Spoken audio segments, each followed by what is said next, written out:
episode 636 for July 21st, 2020. While Dragons Claim the Sky, Part 2 by Jen Brown. Rated PG.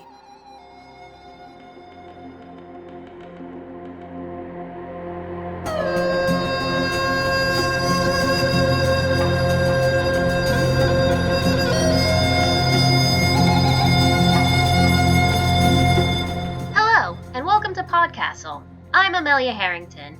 I'm an associate editor at PodCastle, as well as an acquiring editor at Faya. I'm on Twitter at Amelia Writes, and my latest work can be found in Anathema Magazine and the Decoded Anthology. School admissions are terrifying, especially when you're young with fewer frames of reference. It's not enough to be talented, you have to be over-the-top accomplished to have a chance at enrollment. Not going isn't an option, as it's your only chance at prosperity. It feels good to be older and realize none of that was true. PodCastle is very proud to present the finale of While Dragons Claim the Sky, written by Jennifer Brown, originally published in Faya Magazine's Hair issue number 10, April 2019. Today's story was written by Jennifer Brown. She is a queer, Black SFF writer and college librarian. When not working on stories or helping undergrads, she's either playing visual novels and/or tactical RPGs, watering an impressive collection of houseplants, or desperately tackling her to-be-read pile. Your reader today is Sheree Clark, who graduated from Indiana University's Creative Writing MFA. She's been a personal trainer, an English teacher, and an editor, and is some combination thereof as she travels the world. When she's not writing or working, she's learning languages, doing P90 something, or reading about war and post-colonial history. Her work has also appeared or is forthcoming in Faya and Uncanny. You can follow her on Twitter at C_L_Clark.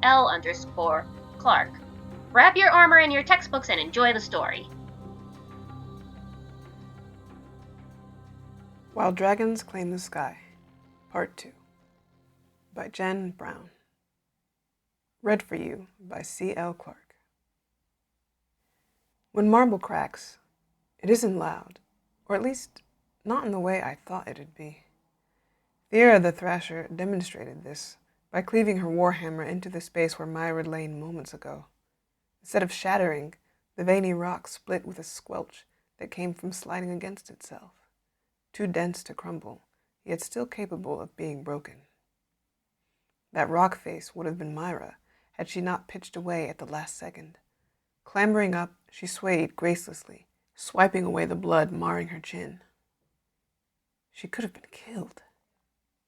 That thought haunted me while I watched her match from a cramped stadium seat, wedged in between two bettors who could only complain about how boring the Underland scruff were.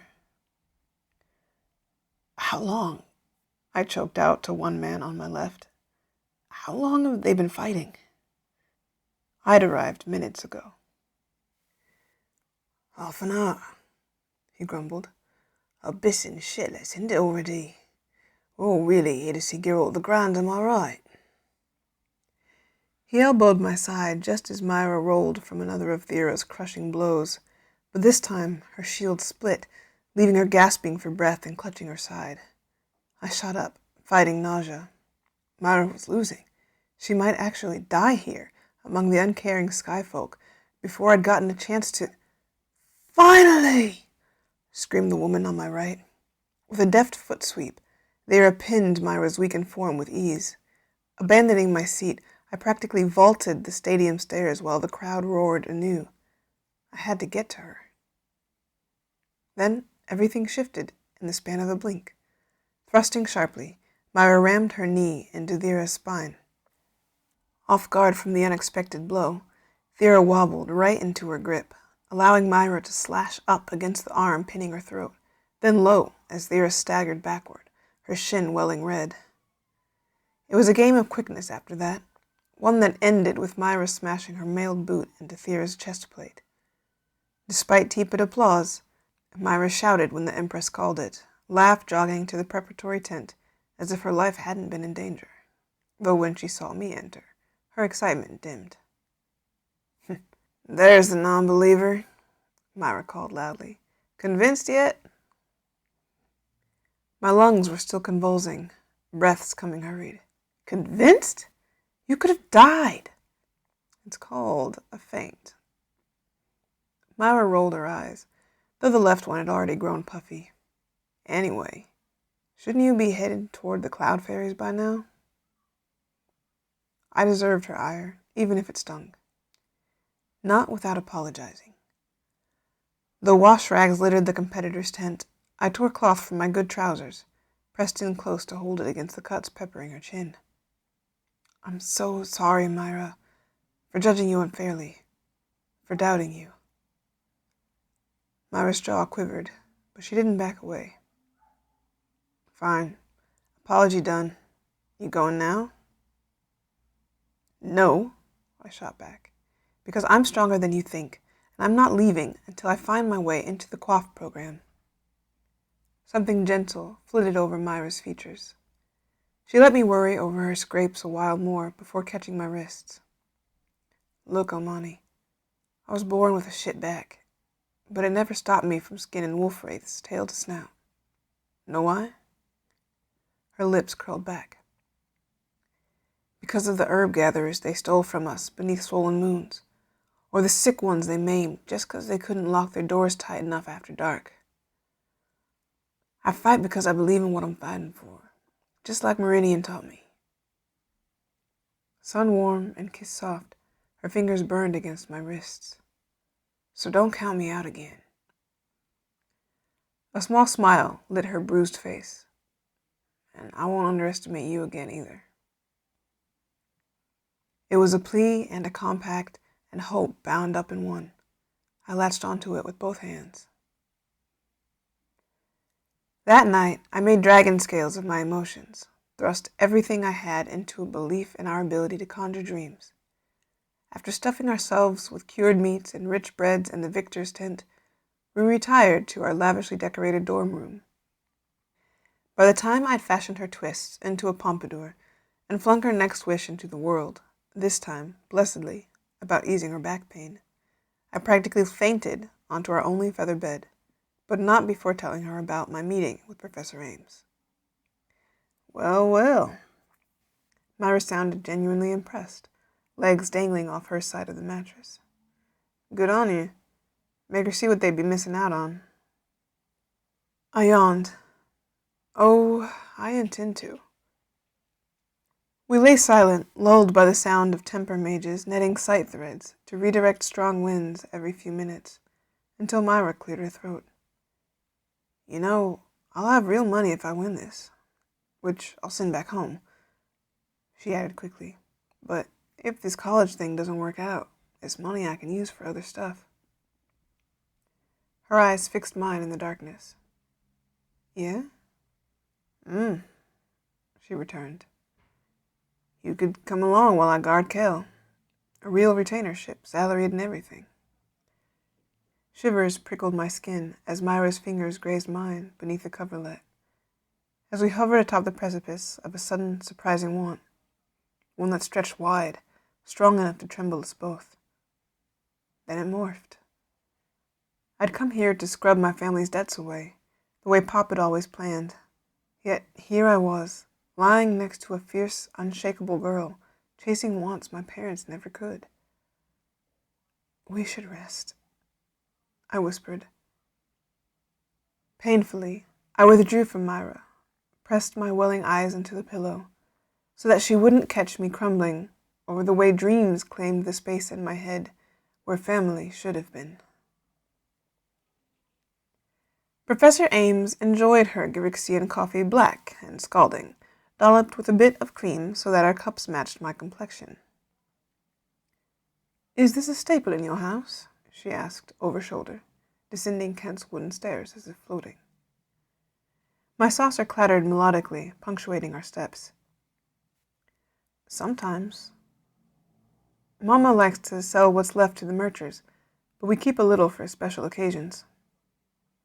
And your mother taught you wishquavery. Fat coffee droplets splattered my thumbs. Resisting the urge to lick them, I took the last 3 stairs with her, avoiding the portrait gazes of great mages lining the wall. Yes and no. I discovered it on accident. I didn't want to mention Papa, didn't want to see pity lining her eyes. Instead, I focused on how Professor Ames liked to be on the move. We flitted between classrooms to check on student mages while walking towards her salon, then sunk into a divan just outside once we reached its polished doors. One doesn't luck into acceptances here. Tell me the truth of how you devised your wish majory. Guess I had no choice. You're strong as dragon scale, I reminded myself. She'll be the making of you. I tried to wish my father alive. Ah. She regarded me for a long while, wrinkled mouth puckering. You lost him young. I was 12. Shifting, I set my saucer aside. It didn't work, of course, which made me realize that quaff wishing, and all magics really, are bound to what the universe can actually deliver. Did you try other wishes? She downed the rest of her coffee, smiled at another professor sweeping by. Ones that might change the course of something large. My brow crumpled. Well, most wishes are about the client, things like wishing for a good harvest or will of wealth, power. I was at a loss, unsure of myself. Had clients come to me wishing for riches and notoriety? Of course. Brelan's boys fancied themselves Grixi's best tailors. They once asked me to shear spirals into their flat tops, wishing that one of the merchants would take their wares upland. Maybe a noble might don one of their tailored coats, exclaiming, "Who are these designers? Name them! I must have some of their work." They were still hustling, slogging to handfuls markets, and peddling their clothing to anyone who'd listen. Yeah, I've gotten such requests, but there are no guarantees. A lot of wish majory depends on what follows, with how you dance alongside the universe as it tries to rearrange. I could tell my answer disappointed her, so I quickly added, though I am excited to test its limits in your department. Maybe we can discuss patrons who'd find wish majory compelling? Professor Ames rose swiftly, so I stood too. Patrons want to see what your gifts will buy them. She eyed me closely. Come, let me show you the magics they value most. Entering her salon was like traipsing into a forest, brimming with students preparing for battle. Foregoing styling chairs and capes, they huddled around large oak tables and wide bookshelves that seemed to house all the world's knowledge. Together, we approached a group studying in the rear. Vincent! A boy with smooth, gaunt cheeks looked up. Professor? We have a prospective student all the way from Grixie. He looked perplexed. One of the underlings, she added. Please show her our quaff specialty. Vincent waved over another mage, a girl with wavy hair and narrow eyes. She knelt before him as Vincent blinked, his pupils dilating enough to swallow the amber in his eyes. Summoning the sight, Vincent raised his hands, whispered the word rise, and levitated her hair with magics alone. Hold, Professor Ames commanded, both with words and Equivarian sign language, so that her meaning reached him even without sound. Like gargoyles, they froze. Vincent, stone-faced, awaiting instruction, the girl's wide mouth slightly ajar.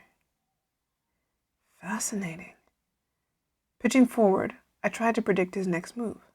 Would he completely style her hair without touching it? Make the magic slick it into some dramatic updo? Raise, Amelia. Minutely, Vincent's fingers pinched together. Up, he commanded. Her hair went rigid, stretching around an unseen tether to lift her torso first. Professor? I sounded small. Hold out her arm, Ames went on. Grunting, Vincent pivoted his left shoulder, gritting out the word pool. Her right arm stabbed the air, sleeve falling away to reveal goose-pricked flesh where the hairs strained against her skin as if they were being tugged. Sight scabs peppered her follicles like ticks. Excellent, Professor Ames cooed. Then reverently, "Now break it." I turned sharply. "Professor?" It wasn't a question, but Carolyn knew that, preferring to keep her eyes on the way Vincent's fingers bent. Claw-like, he squeezed the air, slithering "break" between his sweat-stained lips. It pulled a muffled shout from Amelia, as red colored them both, him, bloody from the sight carving crescents atop his clavicles, her pale arm bruising where Vincent clefted muscle and tendons and bone beneath. "Stop!" My command was caught and soft, muted beneath the roaring in my ears. "Well done," Professor Ames applauded like I hadn't spoken, then signaled 2 students forward. "Would you escort her to the infirmary?" But Amelia wouldn't go, not without blinking rapidly into her sight, round eyes impossibly wide. "Eat shit, Vince!" With her good arm, she punched the air. Vincent's chin hairs wobbled before a sickening crack sounded. Wailing, he clutched his jaw. "Oh my." Professor Ames laughed. "Any other volunteers? It seems they'll both need a healer's hand." I watched them stagger from the room, cold and hot all over, like my body couldn't decide what to be. "You see," Professor Ames faced me, "patrons don't fund stylists. They like charismatic diplomats, keen politicians, unstoppable assassins." She pinned me with a wilting stare, crossing the distance between us. "Understand that here. A patron funds your potential, which means you must be ruthless, that you must mold yourself into something they want to fund in the first place." Around us, students returned to their wrinkled scrolls and bitter coffees and weighty desks. But Professor Ames raised her sight, hovering her fingers around a single braid along my cheek. Softly she commanded, "Unravel." Magics uncrossed the plate, expelling the added braiding hair, until only my coils zigzagged before us. I knew what was coming, knew it, even as my stomach bubbled wetly, last night's dinner threatening to come up. A line. Her command stretched those coils until their spiral disappeared, until the hair swung limply before my eyes. I caught it stiffly between my fingers, swallowing around a lump as it refused to spring back into place, as it blotched the picturesque view of student mages returning to a normalcy that didn't include me. "Now, return to the melee grounds." Professor Ames made for the door, and tomorrow, I, and a possible patron or 2, shall be watching to see if your potential proves ruthless. That evening, Myra faced fiercer competition, an uplands bastard called Herrick, who had plenty to prove. But this time, I watched them fight with my sight up, straining to reveal crystalline magics sketched across the amphitheater. Blood slicked down my arms as I traced the webbing from treetops dangling overhead, to the crowded seats, to the Empress's dais, then down to my feet inside a quiet corner of the competitor's tent, the most I'd ever revealed at once. It didn't matter that my arm was on fire, or that, if spotted, ushers could disqualify Myra for my unsanctioned use of magic during the melee. I had to risk it in order to understand what I'd missed after years of self-study, to discover what ruthless magics Gyrixian quaff mages hadn't known to teach me. Edging forward, I traced the magics Herrick touched, saw them warble and twist others nearby, until I found one that seemed to run between my foot and his mailed legs. Examining it, I wondered how much force I'd need to tug the hairs lining his calves, canting his balance, or to break his legs, bone by bone. My chest seized. I'd stopped breathing. Convulsing, I blinked and rubbed the sight away until the sweaty heat and hard stone beneath me returned, which meant I'd missed minute 63, where Myra ended the match with a knife to his neck. I should have whooped and hollered when they announced her victory, but my stomach roiled instead. Myra was a finalist now, and tomorrow Ames would eye us both while cupping my fate between her weathered palms. You've made a believer out of me, Myra said, swaggering into the preparatory tent. I hid my bloody arm. Gods, my back felt great, and I haven't been anxious about the pain coming back, like I usually am. Does Wish Majory quell that, too? I shrugged as attendants poured us celebratory wine, tipped the glass back hard enough to knock my teeth. Guess we've both got cause for celebration? Myra smirked. Did Professor Fancy Bridges get you a patron on the spot? My chalice felt molten enough to melt flesh. Fighting an urge to dash it against the stone, I threw Myra a tight smile. Let's do your hair, I said, discarding my glass. My breathing harshened, tightening around a panic attack. One mama would have helped me slow if I hadn't left, believing the Imperial College would save us all. Give me another wish to work with. The word tasted acrid and wrong. I needed to twist it, mold it anew, so that it fit me again. As I raced back to our dorm, scraping my shins on the brambles outside, Myra was right on my heels. You didn't answer my question. Was she impressed with you? No. She was, I lied. In fact, she'll be there to see you fight tomorrow. Fight. The Imperial way, like Myra with her blades, or Ames with her strings. Wishes did not fight. They hoped. I pounded up our dorm stairwell, this time glancing at more paintings of great mages lining the wall, and met the challenge in their stare. Would you give me your wish already? I yelled back.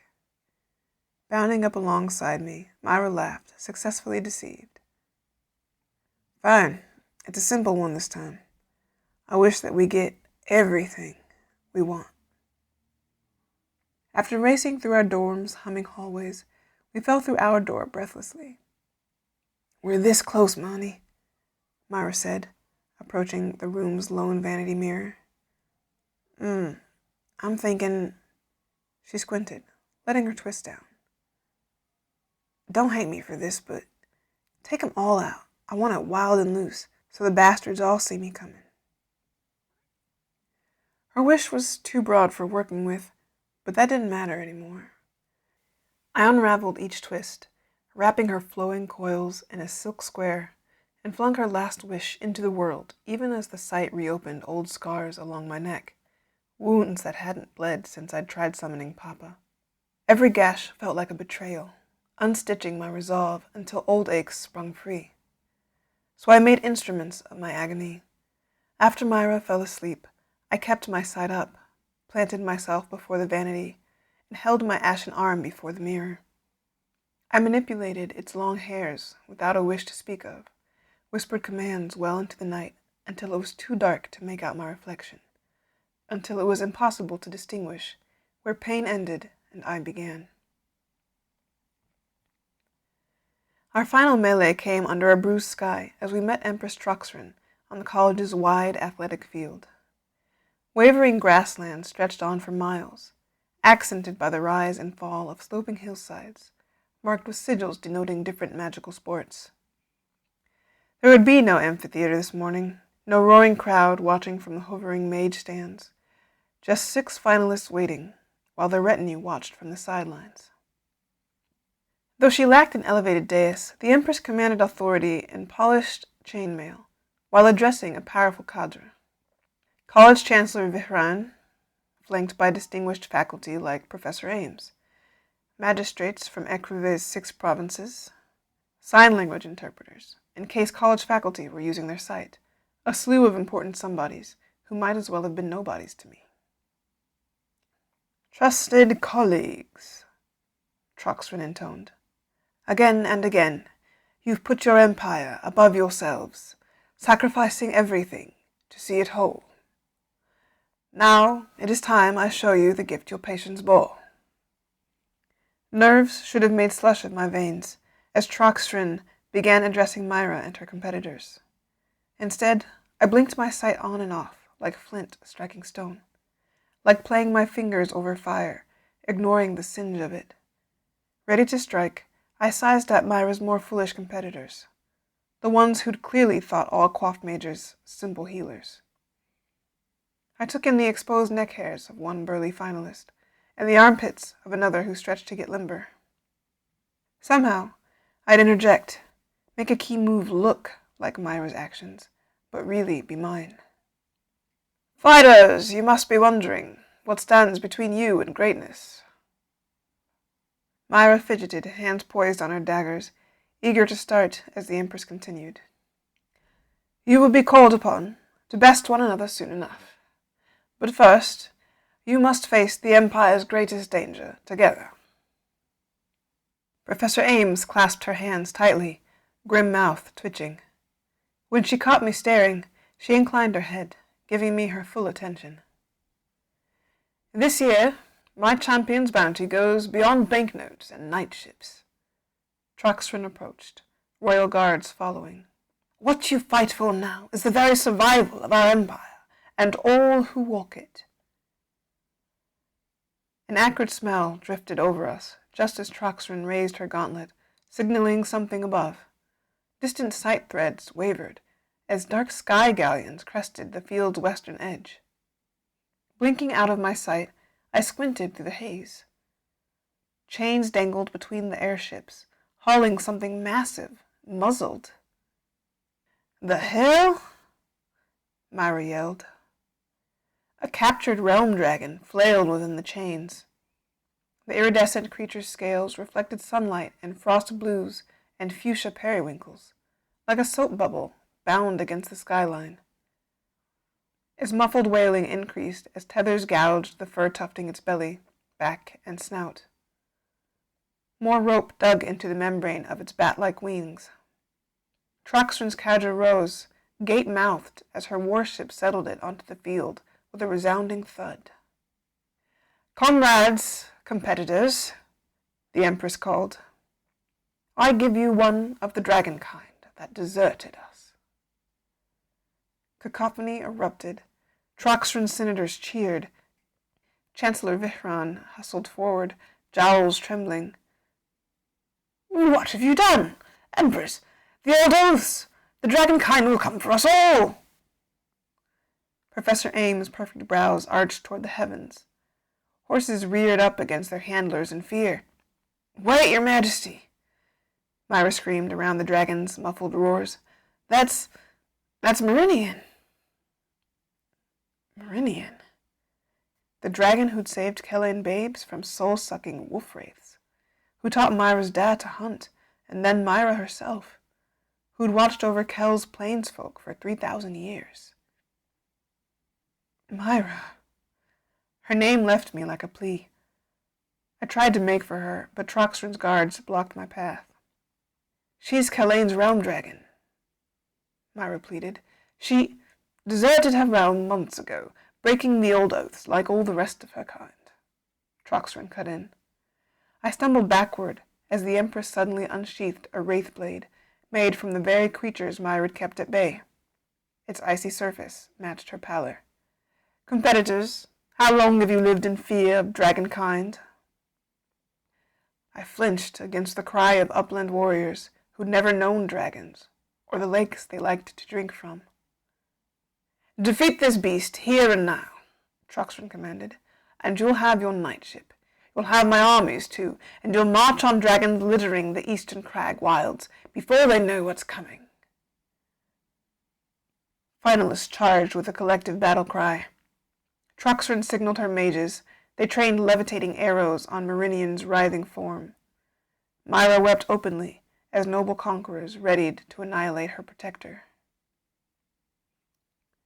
I thought of Mama and Papa, of Garixian summer nights, when we watched dragons circle overhead, clutching dying griffins and ogres between their teeth, while trying to guess which realms they protected. Of the way Papa kissed my frizzy curls when, at 7, I told him I wanted to be a dragon when I grew up. You could be anything you want, he responded, dark cheeks puffed with a smile. You just gotta believe. Slack-jawed, I glared as Professor Ames's tight expression broke open, felt rage boil through me as she smiled the way Papa used to whenever he saw dragons, as mage arrows lashed through Meridian's wings from above, and competitors slashed at her belly below. Reaching into myself, I discovered a smoking pit dense enough to swallow the sky. I recalled my sight in one blink, revealing milky threads that stretched from Troxrin's feet to the galleons above, running right through her guards before me. And then, ruthlessly, I spat a single word while my hands hovered over Magic's, kissing their mailed legs. Move. In one motion, they buckled unnaturally, falling away. I strode over them like dust mites, keeping my left hand firmly on the Magic's pinning them. No one noticed me yet. Not the competitors hacking at Meridian, not Troxrin, not even Myra, who still wept into her hands. So, next came the galleons. I searched their hull quickly, hungrily for it. Ha! A short-haired Avi mage stood at the bow, forehead bleeding as she manipulated threads about her craft like a cradle. I didn't need to bring the whole ship down. I just needed to get its captain. Raising blood-slicked fingers, I reached for the magic stretching from her hair to my hands, yelling, "Throw." This time, the threads pulled at me, almost upending my legs. But I stood my ground as they lifted the Ava mage jaggedly, then flung her overboard. The leftmost galleon tottered in midair, tossing its soldiers in every direction. Troxrin spun, mouthing something I couldn't catch, wraithblade aloft.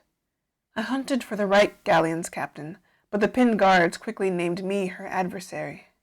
Sighting me, Troxrin advanced, auxiliary guards falling into line as I scrambled backward, searching for an advantage against the incoming mob. But someone's blade struck out, cutting the air between Troxrin and me. My heart lurched as Myra wedged herself between us, knives spinning for the Empress's head. Troxrin snarled, quickly shifting between smoky silhouette and solid form to avoid Myra's blow.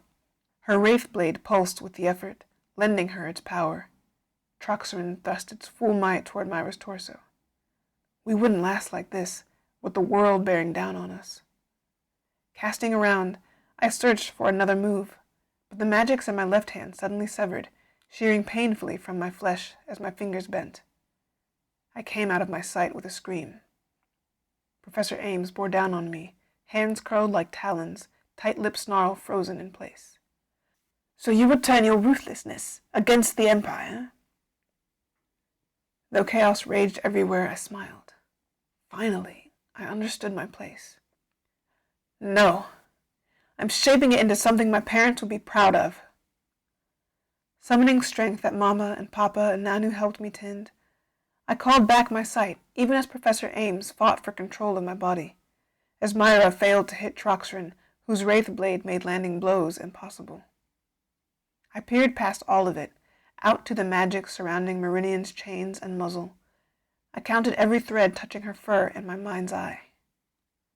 Break. I thought it, spoke it, flung it into the sky, until the threads around Meridian's chains shattered, taking the iron with them, pushing air and matter and debris around so that her muzzle and shackles disintegrated. Aghast, Professor Ames staggered as the world behind her seared, bubbled, erupted. I squeezed my eyes shut as Myra launched into me, hurtling us aside. Meridian's flames licked past, igniting everyone but us. And when the light flaring behind my eyelids faded, I opened my eyes, blinked my sight away, taking in the destruction. Only Myra and I remained, sweaty and ash-soaked, amid the now charred ruins. How? Myra stumbled ahead. We faced Meridian, whose pale eyes raked over us. Your coif majory did all this? I shuddered. No. That was the college's coiffury, at its finest. My heart stopped as realization dawned on me. Troxrin? Not dead, Myra muttered, dusting off her armor. Stupid wraithblade saved her ass yet again. But those without such abilities were gone. Professor Ames, magistrates and senators, even the competitors, who had been too busy hacking at Meridian to notice us. I swallowed. You okay? Myra asked. Meridian approached while I struggled to answer, claws crunching over the smoking field. Myra practically leapt into her belly, nuzzling tightly against her fur. Meridian brought her head low, the best hug a dragon could manage. Thank you for saving me. Meridian's voice rang in my head, loud and clear as a bell chime. I staggered back a little. You're welcome. Myra laughed. You're always so formal, Mary. Which meant Myra had heard her too. Meridian exhaled a bit of smoke. And you are always so teasing. But you love me anyway. Myra put out her hand, beckoning me. And even though we stood amidst a field of ash, I took it, letting her warmth soothe my aching fingers. Mary, my friend here doesn't just do fancy life-saving magics. She grants wishes. Myra pushed my hands into Murray's soft belly fur. She might grant yours, if you ask it of her. I felt a part of me stir, the part that loved Papa and Mama and the Underland magics I grew up with. You have a wish? I asked. Meridian paused. I have many. She rose up then, turning from us a little. But I abandoned Kell against the Empire's orders, left to join my kin, who yearned for quiet, for freedom after eons of service. I knew the cost of this, knew the humans I'd leave behind. So, kind as your offer is, I cannot accept. Myra scoffed, voice shaking. Don't you dare start that, Marie. Look, you made us strong. You made me strong. And now we have to carry on those lessons you and the other dragon kind taught. I'd rather see you free. Old oaths be damned. Murray rumbled, sounding like a purring cat stretching beneath the sun, but she said no more. I didn't grow up with a realm dragon, I began, stroking her fur gently, but I watched them fly overhead, heard of the wars we took you into, the problems we made you solve. I smiled, remembering Papa. But you gave my family something to dream about, and you knocked our crops free just by flying over, even though you weren't meaning to.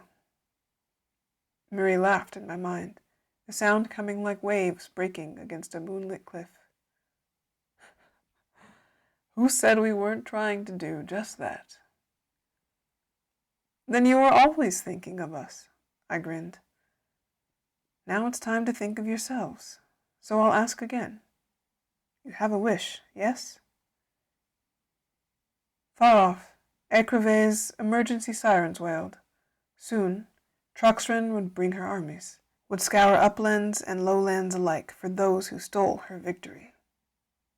Myra squeezed my hand, as if sensing my thoughts. Well, Mama had always told me, pick your battles one at a time. And I wouldn't shirk her teachings now. Until Myra and I somehow made our way back to family, I'd wrap myself in her sayings until I forgot them, like Nanu. Meridian rumbled. Very well, but may I wish for more than one thing? Yeah, I said. I'll send out whatever I can. I wish to remain free, alongside my kin, until the sun calls me home. And I wish for your safety, that this empire never finds you or your families again. There were no guarantees, but if there could be such things as dragons and Underland girls who found their power above the clouds, I thought anything might be possible. Once more, Murray? I asked. I called back my sight. Meridian roared, and the magics crossing her fur illuminated brilliantly, shimmering up and over her horns to set the sky ablaze. See it done. Closing my eyes, I wove her wish into the world's fabric. Cacophony erupted. Trucks from senators cheered. Chancellor Vihran hustled forward, jowls trembling. "What have you done? Empress, the old oaths! The dragonkind will come for us all!"